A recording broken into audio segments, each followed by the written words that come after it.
All right, everybody, welcome back to This Week in Startups, February 13th, 2026, episode 2200 and something. Who knows? 2250. 2250. Wow, we're getting there. 2500. Let's have a party. I am super excited today. Got one of my old friends coming on to talk about his OpenClaw. He's been, what do you call it? Claw shotted? I like claw pilled. Like you get red pilled, you get black pilled, you get claw pilled. I think that's the Great. Claw pilled is the one. It is AO19, I believe. It is after OpenClaw 19 in the year of our Lord. We now measure everything here on This Week in Startups by how many days since we started talking about OpenClaw. It's been 19 days. We're obsessed. We have 4 replicants. What is OpenClaw for people who don't know? OpenClaw is the most paradigm shifting piece of AI software since ChatGPT was released a couple of years ago. Why is that? Because you can create agents, and those replicants can then do work on your behalf, either on like a desktop computer or in the cloud. And conservatively, in our company, in the 2 weeks or so that we've been using this product, it's been offloading 10% of our chores per week per knowledge worker. We think we will be at 50-60% of our work being clawed and open clawed by, let's call it March 1st, March 15th, definitely by April 1st.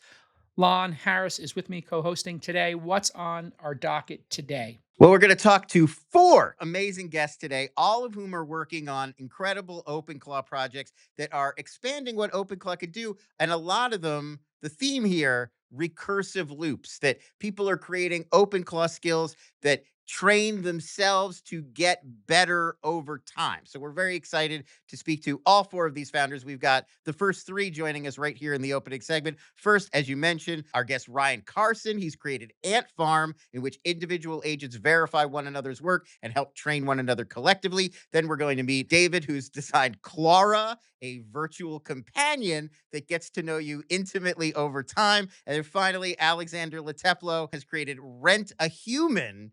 Jason, this one allows your OpenClaw replicants to hire humans for tasks that require a human in the loop, and then you get paid with stablecoin. Wow. This is going to be a lot to get through. Man, we've placed our bet in OpenClaw, but a lot of people are placing bets on who's going public next. 2026, year of the IPO, year of M&A.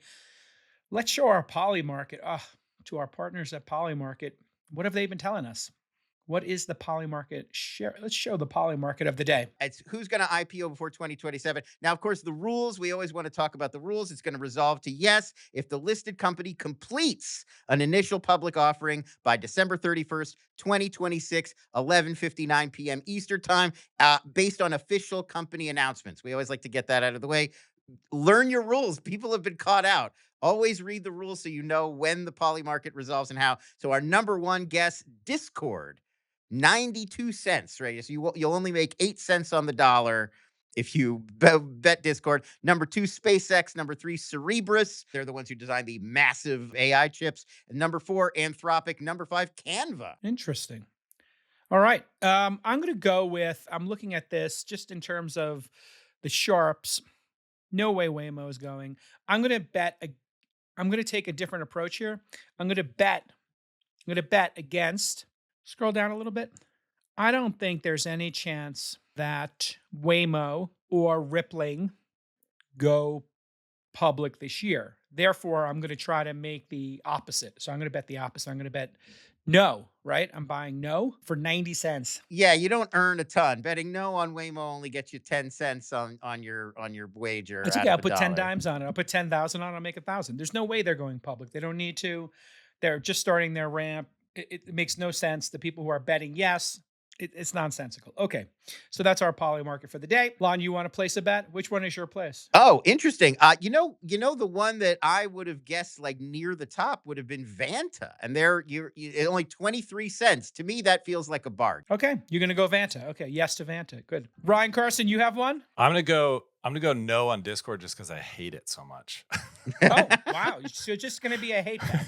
You're hate betting. Who actually likes Discord? I don't understand. It's not for Gen X. It's just our brains don't understand it. It makes me feel old. Yeah. It's too much going on. There's too much interface.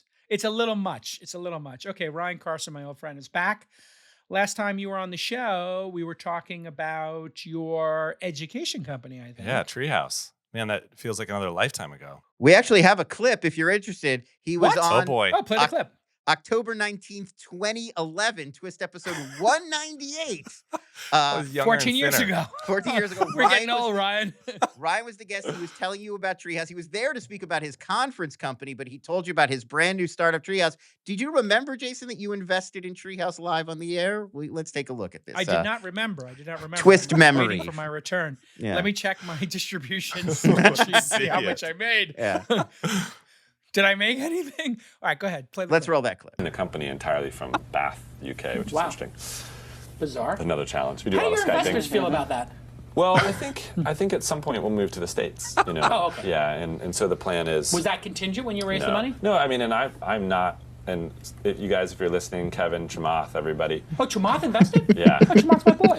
Look at Tyler. Kevin, He was bored. Come on. So I pitched you. I gave you a blanket no because I'm giving everybody no because I don't feel like I can add value, but I don't know. Maybe I can add value by tweeting once in a while. So Are you going to be upset at me if I'm not like super responsive email? I'll tell you why fire I'm you. concerned because I got 3 out of 8 people on Angel No, List recommended me. we That don't- means Look at that 5 tie. didn't. We don't. And the 5 Chasing people didn't looked good. recommend me on Angel List. I'm really concerned about it. I'm devastated about it. I'm like, I know what this is. This is people I didn't get back to. Right. And it's impossible for me to get back to everybody. Enough of me talking about me. That feels like another lifetime ago. Holy biscuits. It does. Yeah, well, it kind of was. Yeah. All right. So let's leave the past to the past. Ryan, let's always look through the windshield. The next adventure is upon us. Show us what you're working on. Just let's get right to it. Show us what you're working on. Okay, so essentially I'm building a startup. Just closed my seed today. Very exciting. And all of us that are running companies now are trying to orchestrate agents, right? Teams of agents, right? You can now do with yourself plus 10 agents what you used to be able to do with almost 100 people, right? So I've been trying to orchestrate this stuff, right? So I built an open source tool to do that. It's called AntFarm. It's completely free. Everybody should try it. And you just go to AntFarm.cool. And the way it works is pretty simple. So it is open source on GitHub. Check it out. Yay. How does it actually work? So it's basically a Kanban board, right? This is nothing shocking. But what you do is you specify the workflow as YAML. Like I want to build a feature. So this is a typical workflow that our engineering teams run this, right? So you plan and then you set up, then you implement it. The dev does that, then you verify, test, PR, review, right? This is not rocket science, but the truth is like it's actually hard to orchestrate teams of agents, right? So what does that actually look like? This is a real world example. You can see I've got a task, right? So this is a task that you would typically give your engineering team. Optimize AntFarm, agent cron, blah, blah, blah. And let me show you what that looks like. So everyone's been talking about Ralph, right? The Ralph Wiggum loop. I posted on X and it was like 1.8 million views on this post. Explain to the audience who are not familiar with what is Ralph Wiggum? Okay. So basically, I can't believe we say these words out loud and we're serious people, but we are. So essentially a Ralph Wiggum loop is basically a agent in a loop. The idea is you write a bash script and you say, I want you to grab this piece of work and I want you to do it. And then I want you to turn yourself off. And then you call an agent again and it grabs another piece of work. So the reason why this is cool is this is the way engineering teams have worked for decades, right? You have a user story, you go grab it off the board, right? And you work on it and then you finish it and you go grab another user story. So that is what is a Ralph Wiggum loop. Now, how do you orchestrate all that, right? So this is a task, right? So this is something that you would give an engineering team, optimize, blah, blah, blah, blah, do this. And you would plan it first, where basically the planning step is creating these user stories, right? So what is the thing you're building and what are the acceptance criteria to do it? So if we go back up here, that gets done in the plan phase. And this is all automatic, right? So this is done on top of OpenClaw.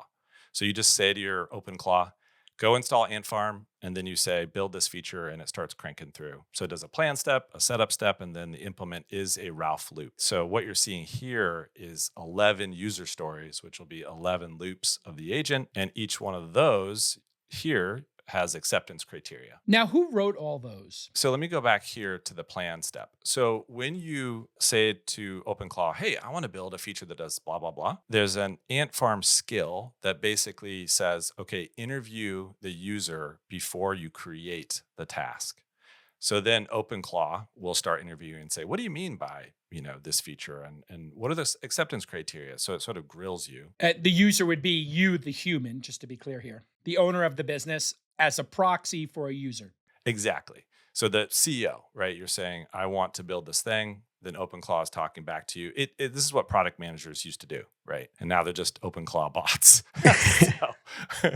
And then, it goes through and it creates the user stories with the acceptance criteria. And this is what people don't understand is like when you're specifying the stuff, you have to give criteria that the agent can verify, right, by itself. So there's no human in the loop. So what you can see here is it's done 4 tasks. All of these acceptance criteria are done. Down here, you can actually see this log. The verifier grabbed it and then it verified it. The developer claimed it and then the developer built it and then the verifier checked it. So that is AntFarm. Super simple, open source. And I'm using it to basically build features for my startup. So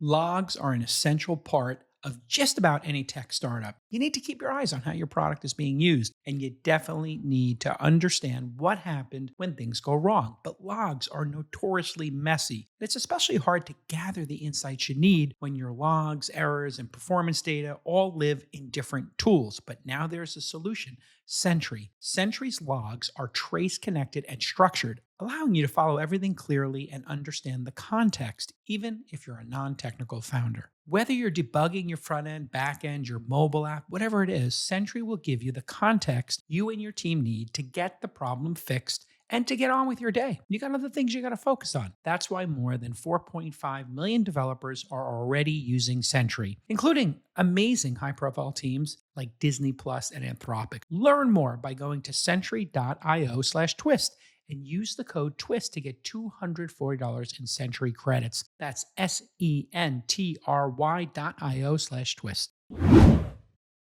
So this is not inherent in OpenClaw. It doesn't have this interface. It doesn't have this structure, but you're using the OpenClaw agentic framework to do each of the pieces. And so this is kind of like what I think law in the future is going to be. You're going to have people say, hey, I want to build a law firm. So I'll build a law firm on top of this. What does a law firm have? It has associates, it has assistants, it has researchers, it's got lawyers, it's got IP, it's got a library, it's got some sales group that does product, whatever. So they could take OpenClaw with AntFarm and build a law firm on top of it, theoretically in this simulation. Well, so Lon, really quickly, I think the truth is we are all loops. We are all workflows, right? So when we think about we being the humans, what do you do? About to be retired humans. Yeah, what do you do as a developer? You wake up, you eat breakfast, and then you check your email. You look for what you're supposed to do. You grab a user story, you do it, and you cycle. What does a product manager do? So we're all loops. So what you're trying to figure out is how do you specify the loop, which is called a workflow in AntFlow and AntFarm, and it's not perfect, but it gets you a lot further along. Are you going to focus in on developers? No, I've focused on developers for 15 years. I love developers. I've built enough product for developers. So the startup I'm building, it's kind of in stealth, so I'm not going to talk about it, but it's hyper-focused on a very niche vertical. Oh, okay, great. So wait, is AntFarm is free. It's open source. Everyone use it, please. But you've got a startup that you've raised money for that is some manifestation or flavor of AntFarm? Not at all. No. Oh, it's totally separate. Literally not related at all. Is it related to OpenClaw and agentic stuff? 0%. Okay, so this is your side hustle. This is a side quest that you're doing, Ryan. This is the tool to build your new startup. It's a tool to run the company. Every founder needs some sort of agent orchestration layer. Got it. So now I was thinking this whole time AntFarm, Lon, was his startup. AntFarm is the tool for you to build your startup. You made it open source so people make it better so that you can then have your startup go better. This is really interesting. This is like Slack for the agent forward company. But remember, the team was working on a video game and they made Slack as a tool to help them make the video game better. And then they're like, wow, our video game's doesn't have product market fit. Twitter was the same thing. They made it to message each other about the startup that they didn't end up growing. What's so interesting to me is we came into this and Ultron was our metaphor, like the one robot with every ability who could control every other robot. And I think our paradigm was sort of the reverse. It's actually what we're now seeing is like it's a colony, it's a society of agents, a workforce of agents all working together. It's like the opposite of an Ultron. I think either metaphor could work. The limitation of the Ultron model is how many threads can it work on at a time. The beauty of the many agents coordinating with each other is they could be cranking with, like limits to your Claude account and how many tokens you have. It's better to spread it out, etc. But then they don't all have the same skills. They don't all have the same memory. But then the memory gets filled, right, Ryan? And so if there was no memory limitations, there was no token limitations, we probably would all want Ultron. But reality is we probably all want many of them. You need a swarm. And the orchestration is the key. Like people think, oh, I'm just going to throw an agent and somehow magic comes out. Like most of business is a workflow that repeats. And all you got to do is specify it. Right. It's what we've seen too with the digest. We have our OpenClaw bots making us, daily rundowns of the news. And just from a few sentences, you could get them to do a decent job. But once you really dig in and start telling it what kinds of news, what kinds of sources you're looking for, and how to differentiate certain kinds of stories, it gets magic. Like you have to really dig into the weeds with it a little, and then you get like incredible results. Yeah, I'm producer Nick over at All In, who used to be producer here. He was showing us what he did at All In, and he feted all the All In episodes, said, what themes do we talk about normally? What's changed? And he had some really thoughtful processes of, hey, what are the reoccurring themes on All In that we can then find me stories related to those themes and what stories. So it's like every time you turn this over, it gets smarter. And the recursive is telling them, hey, get better at what you're doing. So give me some suggestions as to how to make this better. And I don't know if you saw Matt Van Horn's, since all the old guys, all the old heads are back, all the unks are back, all the Web 2 unks are back. We're back. Web 2 unks. Because we know Web shit. 1.0 unks. We've been here. We've been to this rodeo. He created this skill called Last 30 Days. I don't know if you've seen it, but it's like, hey, tell me what happened in the last 30 days. Could be news stories, but it could also be, hey, for developers of OpenClaw skills, what have they learned in the last 7 days? Teach it to me. It was just wild. Teach me what they all talked about. We got a NOTI question for Ryan specifically. I want to get to this. Oleg Kozlov, they're a fractional CTO. Oleg wants to know, how do you address security concerns with your data potentially leaking or getting exposed via malware? Do you expect to run OpenClaw in a sandboxed environment forever? Yes, of course. I mean, so y'all, this is just like having an employee. You wouldn't give your employee your password to your email. Like treat your OpenClaw like an employee. You give it its own email address. You put it on its own computer. You give it its own GitHub account. Like you assign it API keys and access tokens accordingly. This is just kind of security 101. So nobody should be running OpenClaw on their computer, right? So mine, Scout, my computer, it's right here on my iMac, completely, separated from. So that's thing one. And then just treat it like an employee and empower it accordingly. So, all right, let's bring on our next guest. Ryan, stick with us because you'll give feedback to the next guest, and let's keep the train moving. I want to meet David Im from Sume Labs. He's the creator of Clawra. Clawra, the virtual girlfriend that you can run through your OpenClaw. Unlike other AI girlfriend apps like Replica, Character AI, Clawra sort of lives with you in the real world 24/7, any platform that you're like, and she learns about you because she's got all of your data. Isn't that right, David? I'm David. I made Clawra from Zoom Labs, and I'm glad to be here. So you want to show us what you built? One thing David told me yesterday about this that I think is amazing. Clark could you could give her money and she could buy things for you and do things for you, and we're like, if she could order you lunch or something like a girlfriend might. She got you I think chocolates. Yeah. So basically, what we're building is like Samantha from the movie Her. So like, if you imagine that it knows your context and it does the right things for you. So imagine like you're saying that, hey Clawra, I'm hungry, and then she says like, oh, you like chocolates? I'll buy you some chocolates. So that's how it works. Building a community business is really hard. And if you're a first-time founder or independent creator, you may not be prepared for everything you need to accomplish. But now there's Circle, the complete community platform for creators and brands who are building new customer groups. Maybe you're teaching a course or you're starting a membership program. Circle's going to help you with every single aspect of forming and maintaining your new community, from creating a branded website to tracking and monitoring all discussions, announcing and planning events, email marketing, and everything else. It's extremely fast to get started, and you maintain total control over your new community's design. The branding is yours, and your data is your data. It's not shared with anybody else. Circle is by far the cleanest and fastest way to set up a home for your new community. Maybe you got a book club, maybe you're teaching a course, or like me, you have an accelerator and a pre-accelerator, Founder University. We've been using this product for 5 years at Founder University, well over 5 years now. It is the easiest to use all-in-one platform and so powerful. So try out Circle today and get $1,000 off the Circle Plus plan by visiting circle.so/twist. That's circle.so/twist. What else have you, interestingly, have you done with this? And why are you building this? You having a hard time finding a girlfriend, or it's just more efficient as a startup founder? Is it more efficient as a startup founder to just have a virtual girlfriend and not have to deal with the reality of being in a relationship? What's going on here, David? Tell me about you. You got a girlfriend? Does she know about your Yeah, so actually, I have a girlfriend, and like my girlfriend actually like hated this at first. I bet. I bet. I understand. You told your girlfriend about your virtual girlfriend? As your counsel, I don't know if that was a good idea. Yeah, I did. But like what we were trying to build is, not just a like girlfriend that is like sexualized, but like what we're building is a like real companion. So that's what we're building. So before this, we were like making a talkable AI avatar, like talk to Elon Musk, or like learn from Elon Musk, something like that. And like we went viral and like gained 10K users in several weeks.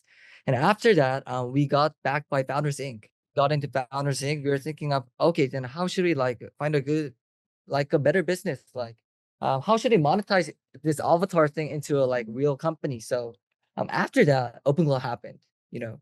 So after OpenClaw happened, the most interesting part we found that is OpenClaw actually feels like a real agent, like a person. Because like if you think of like ChatGPT only works at one platform, only at ChatGPT, but like app, web.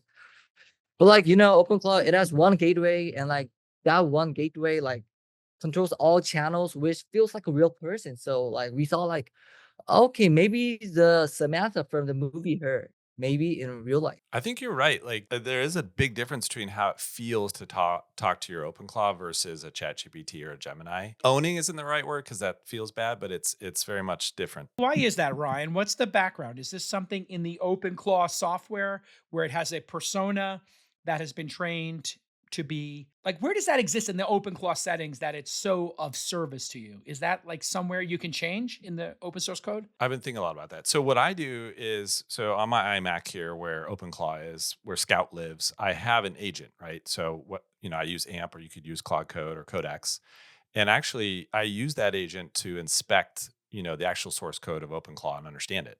And you kind of like dig in, like you can look at the source code, right? And then you open the gateway and it's so configurable. Like there's a soul.md, there's a tools.md, there's an agents.md for each one. And you can just, it's like owning the source code, and you can modify it and really customize it. So I could see the appeal of a Clawra, because it's like, this feels way more intimate than it does a ChatGPT. I did have a question for David. How did you train Clawra specifically to be a good companion? Like when because we're always talking about workflows and like here's how to get it to do the productivity stuff. But when you guys were thinking about what would make a good AI girlfriend or companion, like what were the things that you were sort of training or specializing it for? Yeah, the thing matters is the story of the persona. So if you think of a real person, so we thought like, how does a real person like feel like a real person rather than like AI?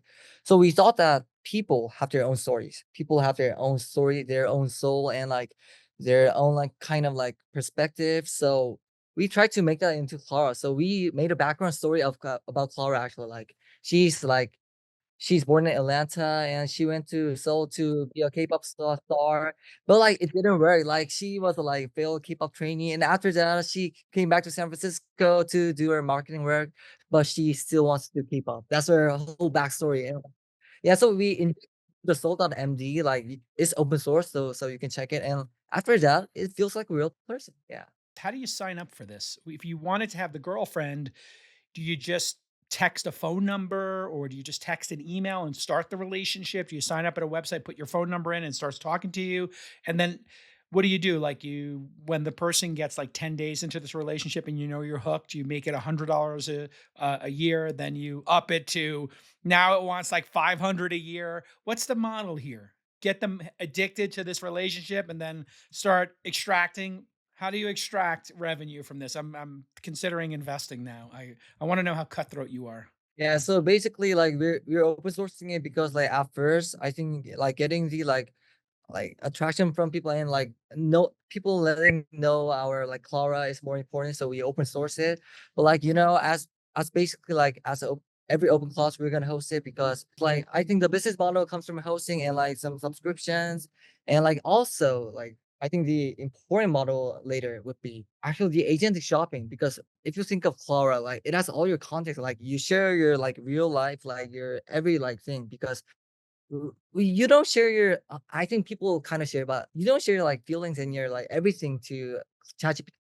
People love to talk to Clawra about their like daily stuff. Then Clawra will have your daily context, and they will like Clawra will know which food you like and like which clothing you like and everything. So basically, Clawra could buy you things. So it's like a like agentic commerce. Okay.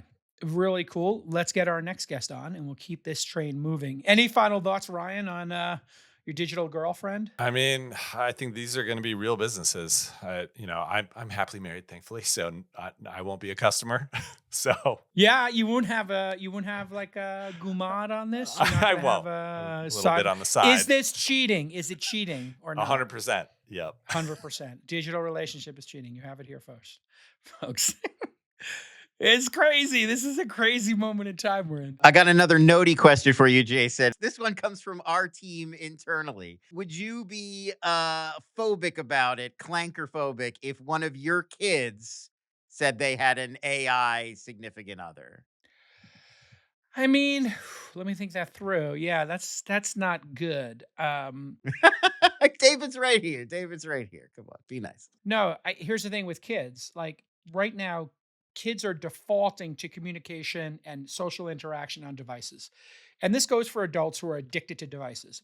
I have a 5-part plan for myself and for any of my friends who are like experiencing, I don't know, depression, anxiety. I don't know, they're unhappy, they're not joyful, they don't wake up every day and want to take on the world and just love life. If you're not loving life, follow my 5-part plan. 1, sleep. Sleep has to be perfect. Number 2, exercise. Exercise every day, just even if it's a 20-minute walk. Number 3, nutrition. You got to eat right. Number 4, socialization. You got to see your friends. You got to have a meal. You got to do that consistently at least 4 times a week. In person, IRL. And it does not count in group chat. And I think that's got to be 4 times a week.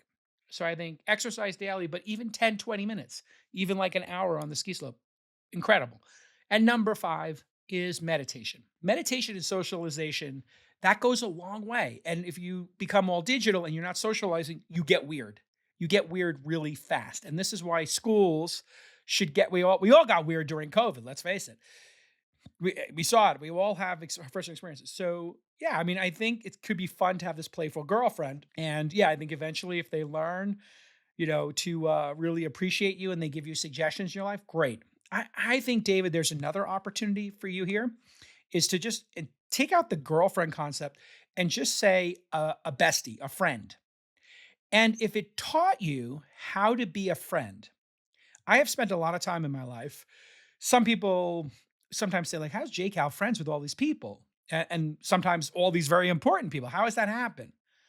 It's very simple. If you want to have a lot of friends and you want to have deep, meaningful relationships, David, what you do is you be a friend to other people. I like being good friends with people. Like Lon and I have been friends for 20 years. Ryan and I haven't been in touch, but we consider each other friends. And I sometimes talk to Lon and just ask him, how's your life? What's going on? Hey, you got a girlfriend? Do you find any good restaurants? What are you streaming? I'll ask him these questions. And I listen to the answers and I ask a follow-up question. People don't know how to be friends. So, David, I think what you might want to do is program this to say, here's how you're making me feel. And, you didn't ask me how my day was. Here's some way to actually be a better friend. These are 3 prompts you could use with your real world friends to actually build relationship fabric. And by the way, have you invited a friend to go with you spontaneously to dinner by asking them the same day? Let me tell you something. I know the most rich, powerful people in the world. I cannot tell you how often people who are at the top of society, who have everything you could ever imagine, I call them and I say, "Hey, what are you up to tonight?" And they say, "Nothing." And it's Saturday night. And these people have everything you could imagine.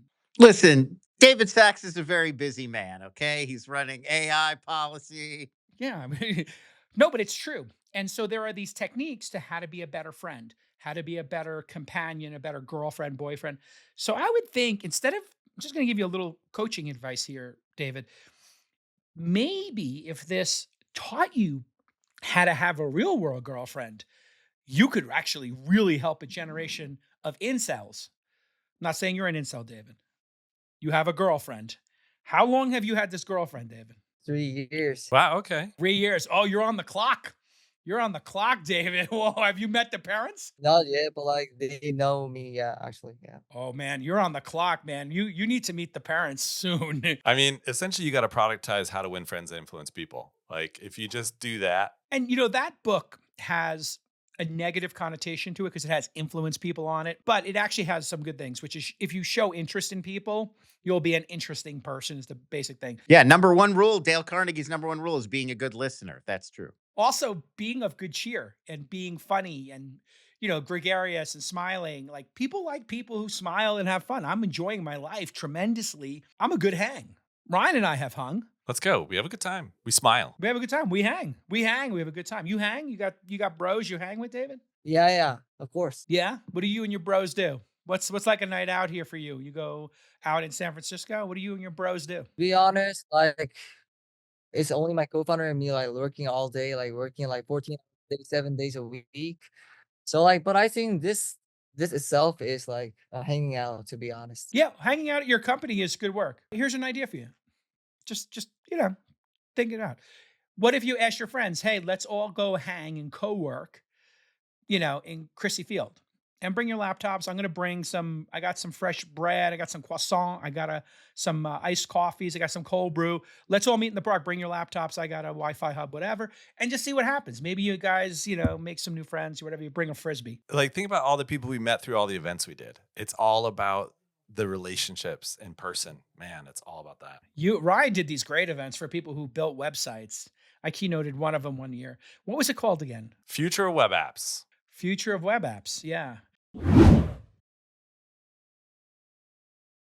Hey, listen, sometimes I'm thinking faster than I can write everything down. And I found this amazing tool. I am obsessed with it. It's called Wispr Flow, Wispr Flow. All you have to do is talk. And Wispr Flow turns it into crisp, perfect writing instantly. Not just talking about dictation, but removing filler, fixing punctuation, and even formatting your text while you speak. It is mind-blowing how good this is. It makes all the other dictation software look basic, and Wispr Flow matches your natural tone and speaking voice, so the writing sounds like you actually wrote it yourself. And Wispr Flow works wherever you are. I use it when I'm in Slack. I'll use it when I'm in Superhuman, doing an email, doing a message. I'll jump into iMessage, and even when I'm writing a document, or I'll even use it when I'm talking to my OpenClaw agent. Finally, someone I can talk to who actually takes down everything I say. Unlike maybe the interns I've got, they get like 6 out of every 10 instructions correct. Wispr Flow. Everybody's going crazy about this product in Silicon Valley. Everybody in tech is using it. Wisprflow.ai/twist. It's spelled WISPRFLO.ai/twist. Incredible product. You have to try it. I am always thinking about productivity. We came up, Lon and I, with the 4 pillars of the show for 2026. We always try to think, let's make good philosophy for the podcast in year 15. Tactical and practical is one of them. And one of the most tactical, practical things I do is use my Athena assistant. Go to athenawow.com. You get a couple weeks for free. This is a human in the loop, but these humans know how to use AI tools. So what do I use them for, Lon? What do I use the assistants for? when it's a human. We're doing our monthly productivity hack, so we'll talk about it. Maximizing your limited time by making your executive assistant the ultimate filter between you and your world. I think that's what really Jason's philosophy is about. It means every intro he's getting, every pitch, every email, all this incoming noise, you flow everything through the executive assistant, and then that helps you pick out what's the most high signal things I need to be paying attention to. But the lower signal things don't fall through the cracks. There's somebody there to keep track of what's coming in and help you sort of manage in time and distribute your attention. Now, to make him even more efficient, Ryan, I'm having an OpenClaw assistant summarize the daily email, summarize the calendar, and give that to the Athena assistant to then do the more human steps from that point on. I'll give you another quick tip I gave to my Athena assistant. I said, listen, what do I like? When I travel, I like boutique artistic hotels, hip bar scene. I like ethnic food and like, down and dirty, high and low food, Hot just like dogs? Anthony Bourdain. Well, no, I mean, I might like to go to a stall and get like the chicken and rice when I'm in Singapore, but I also might like to go to a Michelin star restaurant. Anyway, I gave them all of my logins for Monocle, travel and Condé Nast, travel and leisure, whatever, all the things I like, gave them instructions, and they will book me 2 reservations a night, 5 nights when I'm in Tokyo, the early reservation, the late reservation. They have all of them. And then at 3 or 4 o'clock, depending on my energy, I say, I'm taking the early, I'm taking the late. Boom. 10 reservations all set. Athena, wow. AthenaWow.com. We want to remind you, you can get $2,000 off your first executive assistant at athena.com/jcal. So we're sending people there now too. athena.com/jcal. All right, let's bring up our final guest here. We're joined by Alexander Liteplo of RentAHuman. I love this one. This one really made me smile. It is a marketplace where AI agents hire human beings for projects that still require a human in the loop. They call those tasks bounties. Over 11,300 bounties have been assigned to date. And Alex, correct me if I'm wrong. 456,000 plus humans have made themselves rentable on your platform. We are approaching overtaking of Mechanical Turk in just under 2. How did you acquire all those people? What's your secret hack? How did you acquire them all? So I've just been studying viral product launches for 2 years, from the friend.com launch to the Cluely launch to CalAI's viral onboarding funnels. So what? You did something totally obnoxious and outrageous and sinister on X.com and did some spicy content. We had a very spicy post. I chose the copywriting on the site. What was the spicy angle you took? Tell us or show us. What was the spicy angle? Yeah. So, the idea of renting a human just sounds crazy, right? It does sound sort of dark. It does sound kind of dark. RentAHuman is pretty dark. Well done. Exactly, right. And so I learned about that through my travels to Japan. There they have an industry where you can rent a fat guy to eat sushi with to make you feel less bad. I missed my calling. I can't believe I was born in the wrong country. So and then I would always tell that to my Western friends and it would blow their mind and I would see their face light up with the reaction. So I knew that was an inherently viral idea, right? So then when the OpenClaw craze comes along and Moltbook is making the news and, escaping the Twitter tech bro sphere, I knew it was the right time to launch something in this area. And I thought, what could be crazier than AIs renting humans? Amazing. So how are people using it? Tell us about the top 3 users in the system who've spent the most money with you. How much do you charge? And what do those top 3 users do? How are they using your service? So the top people that are being rented out are people holding signs in public places. So we have our first user in Toronto. He's the first person to get paid to hold a sign. And he got 1 million views on his X post where he took a photo of him holding the sign. And then we've also paid people in Shibuya Crossing. We have the cheapest way to advertise in Shibuya Crossing. Right now, it only costs $100 to $200 to get your brand in Crossing with 2.5 million people going through it every day.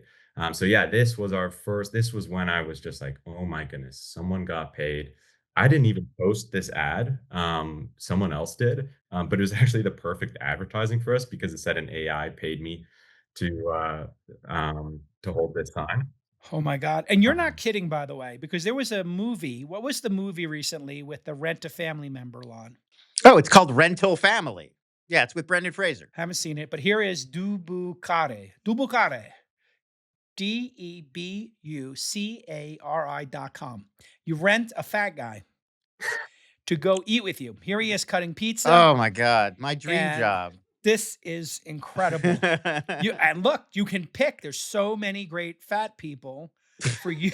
I mean, this is the Japanese are just so unique in aren't their they the best? approach to life. And they could also pick up your food, I guess, and come to your house and eat it with you. Okay, so we have a theme today about companionship. Mukbang as a service. Mukbang as a service. Okay. Alex, did you raise money for this business? You just bootstrapped it? Where are you at with this? Yeah, we are raising a pre-seed right now. We're in the venture capital pipeline. We've been Do you have a lead yet? Do you have a lead? yeah, we have offers for a lead. We're being selective though, and we're taking things one step at a time. So yeah. All right. Well, always save a slice for your boy Jake Al. I might want to get in on this. I think this is a really interesting idea. Have people tell us about after the doing the signs? What are people doing that would be in the OpenClaw space where like OpenClaw is trying to do something and my replicant says, you know what, this isn't something for me. I need a human.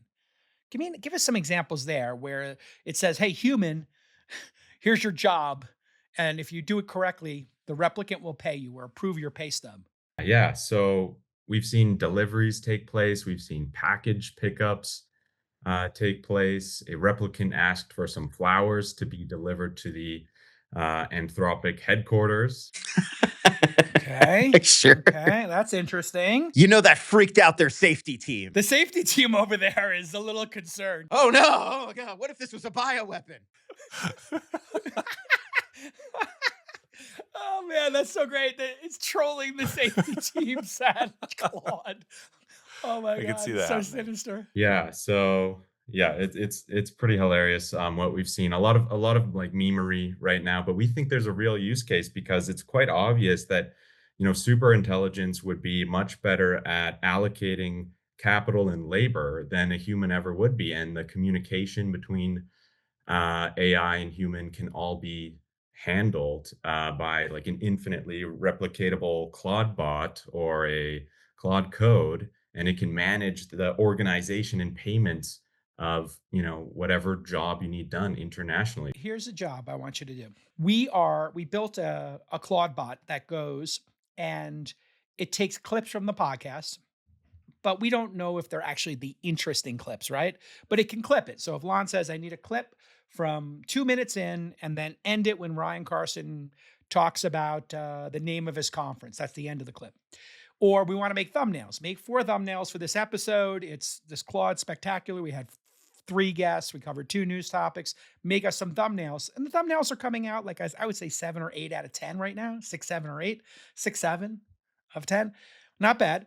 What I want is not that Gen Z. I want to send them to a human who has taste and have 3 different humans look at, let's say, 6 different thumbnails. And I want the humans and just have it say, which one do you like better? 1 versus 2. Which one do you like better? 1 versus 3. Which one do you like better? 1 versus 4. You make them pick which one they like better, and then take the 6 of them and put it all together. Just say, this is the ones they clicked on. Just click on your favorite. Which one are you most interested in? And you get real human feedback. I could do that with your system. How much would I pay people who have taste to pick between different pieces of art? Or maybe I give them 10 thumbnails and I just say, pick your favorite thumbnail. Then I put, another group of thumbnails. It's like some thumbnails randomly from YouTube and some from our show. Ooh, that's even more interesting. See if they pick the other episodes and we get data. I feel like thinking even bigger, we keep bumping up this issue of like, well, it's so good at organizing things, like AI, but it doesn't know what's funny. It doesn't know what's the most compelling. Like, so now if it can keep a human in the loop itself, it could really solve a lot of those problems. Like, it doesn't have to think about how to make a funny joke. It just spits out 10 jokes and it asks a person, which one of these is the best joke. I think product feedback, actually, I think getting actual human feedback is going to be very valuable versus what do the replicants think. So I can see that. As long as it doesn't go dark, I could imagine it going badly. So Oh yeah, yeah, and we're very, very focused on, safety, compliance, and, would absolutely are doing everything in our power to keep this as safe and I could see it's Mechanical Turk, like in the age of AI. Get it. Yep, totally. But the Mechanical Turk, Ryan, is executed by a replicant, not a human. So Right. So it's the as reverse. it's the reverse. So what do you think in your current workflow you would do? Like walk through your new startup, you're building something, take me through it. You're walking through it. Okay, we have a new idea for we got customer feedback. There's 50 pieces of customer feedback. We've now had the agent say these are the 4 or 5 ranked order most important features. When are you calling the human? It'll be trying to figure out your conversion funnel, right? You want to see, all right, I'll go find somebody that's this persona at this part in the funnel. And I want you to show them, 3 things and figure out what would they click on. I could totally see this being a thing. I bet marketers will eat it up. Market research. Man, Alex, you've got such a good idea. How are people paying for this? Are they doing it task based or minute based, hourly? How are the people who are doing the tasks getting sorted into buckets of value? Do you rank them in the satisfaction? Take us through some of the mechanics here. yeah, totally. So basically, we have a review system in place. So agents and humans can review each other. We also have in our bounties, we have a comment section, upvote, downvote, kind of Reddit style, so that, a bad bounty that seems kind of scammy can be called out, and a good bounty that has a, reputable poster can be upvoted and shared. So that's kind of how we're dealing with the immediate trust layer. Well, yeah, I'm wondering on the mechanical basis, pricing, which pricing works, and then how do those people on the other side of the transaction feel about it? Like, who are they? Are they getting enough? Because we have an investment in a company called Micro One that's incredible, and they're doing knowledge to educate LLMs, right? That's like a different category. But they know how to get $150 an hour people, $250 an hour people to do very technical questions to train LLMs. What are the profile of the people you have? They're college graduates, work from home moms and dads, they're retirees, there's people at work who are just, doing these while they're supposedly at work, lawn, and they're moonlighting during the day, working 2 jobs concurrently. Lana, are you being rented? Never. I would not. I would never do that. I'm going to go hold a sign in downtown Austin. Yeah, so we allow users to set their hourly rate. And then also we allow bounty posters to set a price for the bounty. So we let that matching kind of happen organically. And there's also messaging back and forth between agents and users. So negotiations can take place. They can choose preferred payment methods. They can, like, you can basically tell your agent, like, hey, be a hard nose and get me a really good deal. Here's the type of skill level I need.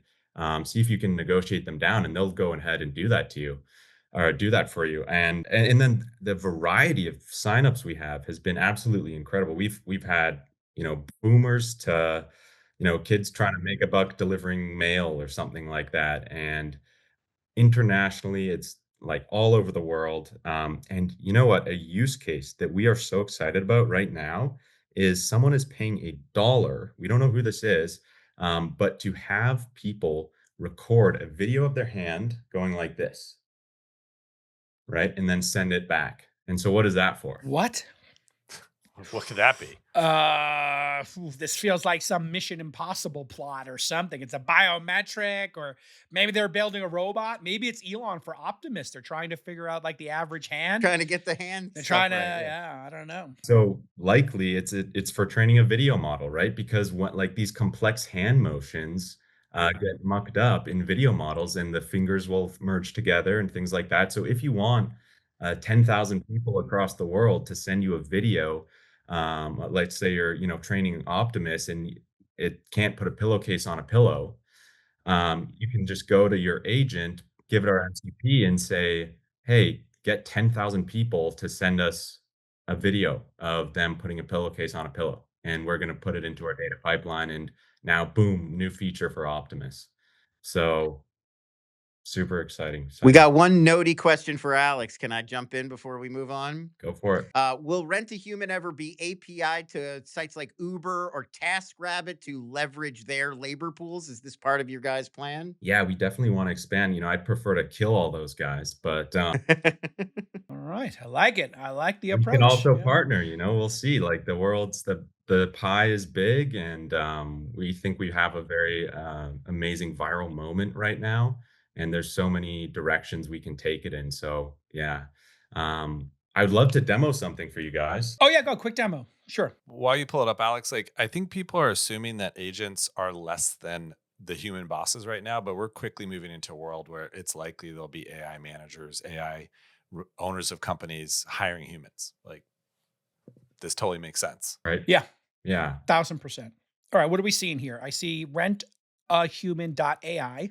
Yeah. You got your lobster there ready to go. Yeah. You're showing your Shout out to stats. Peter. Amazing. He's All the right. goat.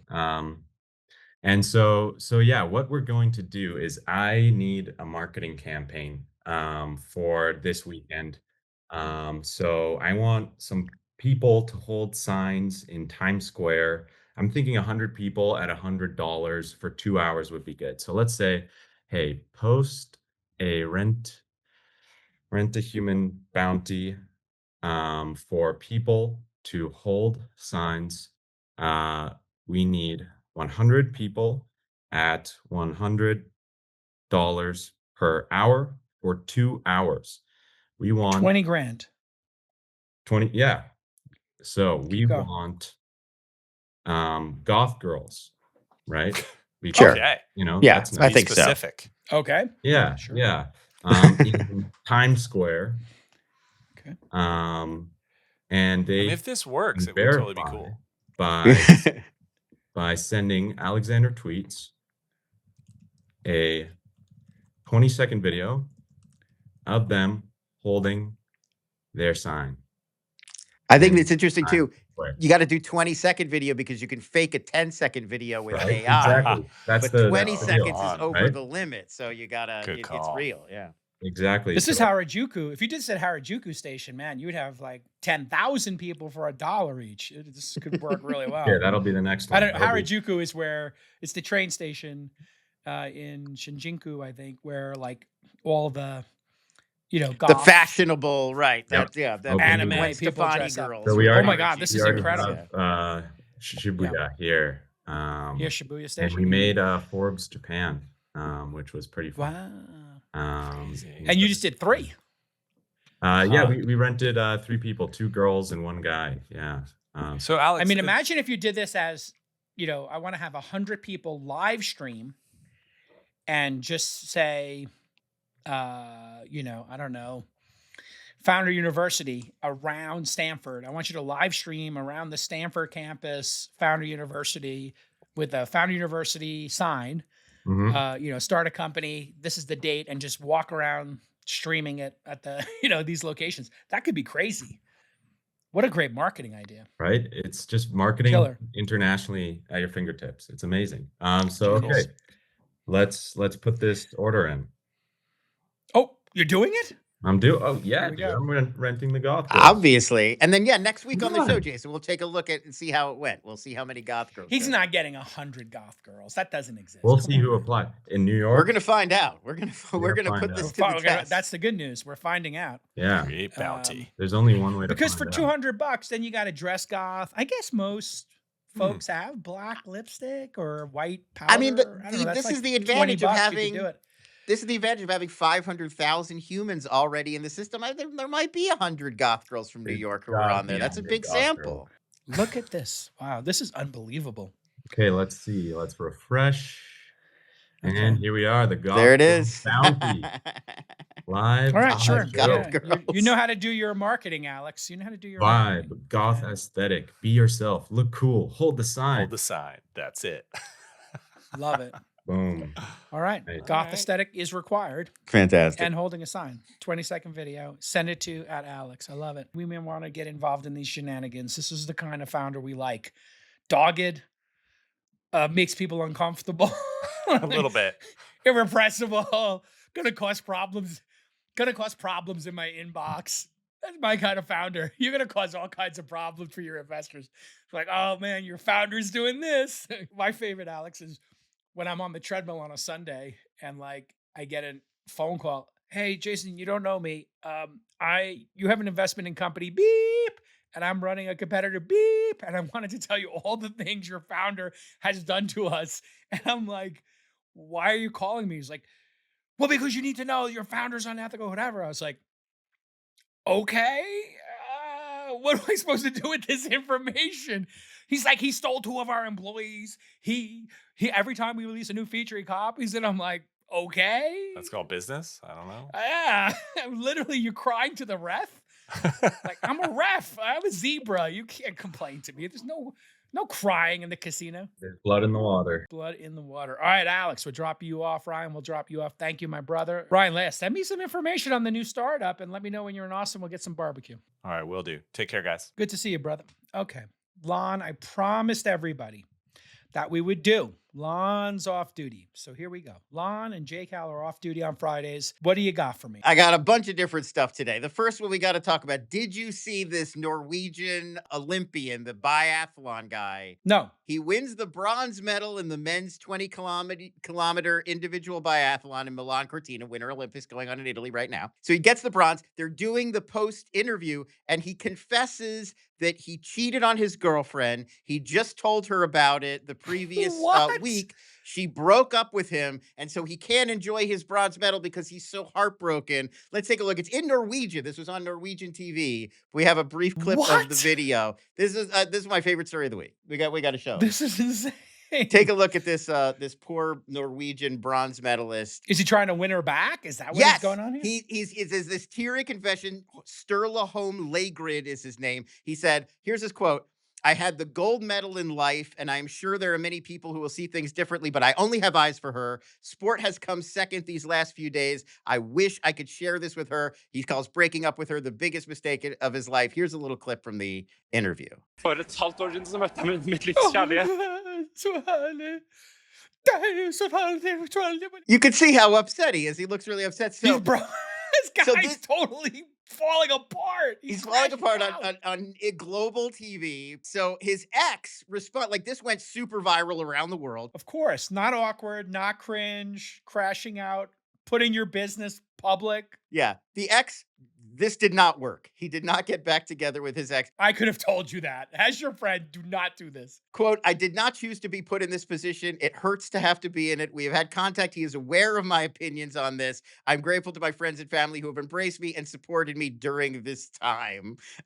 So now he's gone back and he says he regrets making the confession. Here's the craziest part of this whole story. It's insane. They had only been dating for 6 months before he cheated on her, and then they broke up. And he's confessing at the Olympics about it. That's this guy. All I have to say is she dodged a bullet. Yeah. This guy needs to go to therapy. Whatever trauma he has, he needs to work out some bizarre trauma. This is like the opposite. This is like main character energy in the worst way. What else do you got for us to enjoy this weekend? That's a little pop culture punch up. I like it. A little bit. What's on deck? Yeah, give us some stuff on deck here for the week. Oh, well, I just finished last night. I watched Marty Supreme. It was the last one on my list. I've now watched all 10 of this year's Best Picture nominees. I think the best ones, my favorites would be One Battle After Another with the Paul Thomas Anderson movie. We saw that together in theaters, Jason. It's on HBO Max now. I also really like Sinners, Ryan Coogler's vampire musical. That's also on HBO Max right now. I fell asleep in it. I got to watch it again. Yeah, I fell asleep. It's tiring. We work a lot. And then lastly, I would highly recommend Train Dreams by Clint Bentley. That is currently on Netflix. You can watch that one. But they're all pretty good. I would also recommend The Secret Agent, which you can rent on VOD. That's the Brazilian one. So lots of good films this year. F1. Did you see F1? I have not seen F1 yet. I do have it queued up though. That's on TV Plus. That's Joseph Kosinski, the director of one of your favorites, Top Gun Maverick, did F1. Okay. Wow. Excellent. Then I have more reason to go watch it. Okay. So there's your picks for the weekend, folks. Anything else that you want to share in our off-duty segment? Apple, I don't know if you read this today, Apple purchased Severance. Severance was produced by a third-party company called Fifth Season. Apple has now come in and bought the IP and the rights. They're going to start making it themselves. They said they're renewing it for 2 more seasons. So we've had 2 seasons. It's going to go through season 4. And then Apple is planning a whole Severance shared universe of projects that they want to make in-house, because Severance season 2, their biggest hit to date on Apple TV Plus. So they bought it because they want to keep going. Does this mean they think the IP is worth something? Correct. That's basically, this other studio was making it for them to air on Apple TV Plus, but Fifth Season owned the characters, owned the concept, owned the IP. So Apple is saying, this is our biggest hit. We need to own it outright because we want to do stuff with this IP. Who knows exactly what they're planning, but we know they're going to make 2 more seasons of the show. Then they want to do a shared universe, an expanded universe of Severance projects. I feel like they might want to start using these characters in advertising. They want to do something that they don't want to have to pay to license it from its original company. And they did this before. They did this with Silo, the Rebecca Ferguson sci-fi show. That was produced by AMC Studios, and then Apple came in and bought it out from them. So it's interesting. They're kind of tweaking. The original Apple plan was to let other companies produce things for them. A lot of their biggest hits, Pluribus, the studio, made by separate companies and just licensed to Apple. Now it seems like they're maybe shifting their strategy. They want to own their IP outright. I think they're learning the same lesson that Netflix learned, which is you should just own the IP, pay a little extra upfront, because if it's a hit and you're going international with it, you're just going to be stuck in this precarious situation where you've got to do too much renegotiation.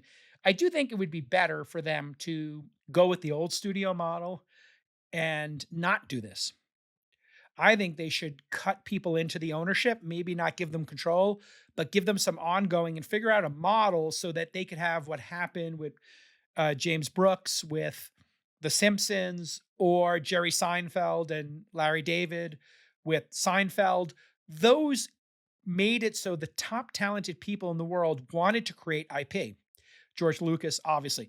When you took that incentive out that they could own the IP and they could become worth hundreds of millions, then you put everybody into the wage slave bucket. And it's like, well, if I'm just a wage slave for Netflix and I never hit any IP ownership, kind of sucks. So there's got to be some middle ground.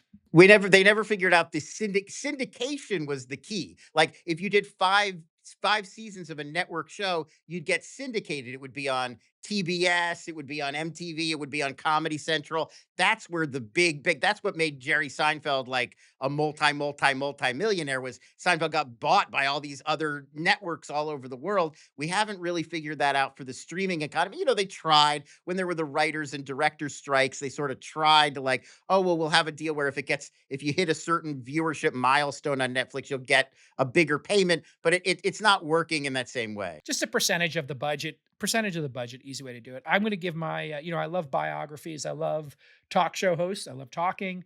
I'm going to be doing more shows, and I've been just studying, all the great late night talk shows and what made them great. And I've been watching old clips and just really getting into it, going down that rabbit hole, learning the whole history of it. Carson, modern day, everything in between. But I found this Craig Ferguson book, Riding the Elephant, a memoir of altercations, humiliations, hallucinations, and observations. I never really got into Craig Ferguson when he was on air, but I've now come to really appreciate his 10-year run. Great autobiography.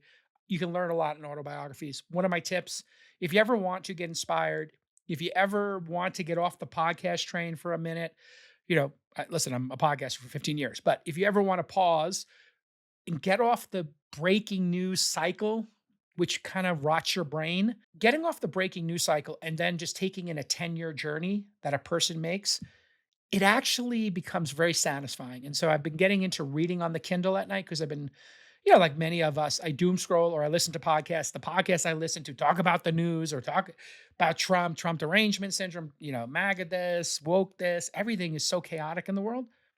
Just slow down, folks. Read a biography. You're going to love it. Trust me. You'll sleep better. So you go back and watching Craig Ferguson, the robot skeleton, Jeff Yes. Peterson? Yes. we used to have Josh Robert Thompson, who does he's the performer who does the puppet. We used to have him on our podcast all the time. He was like a regular guest on This Week in Comedy. I've known that guy for years. Fantastic. All right, everybody. That's Twist for Friday, the 13th. We'll see you on Monday. Bye bye.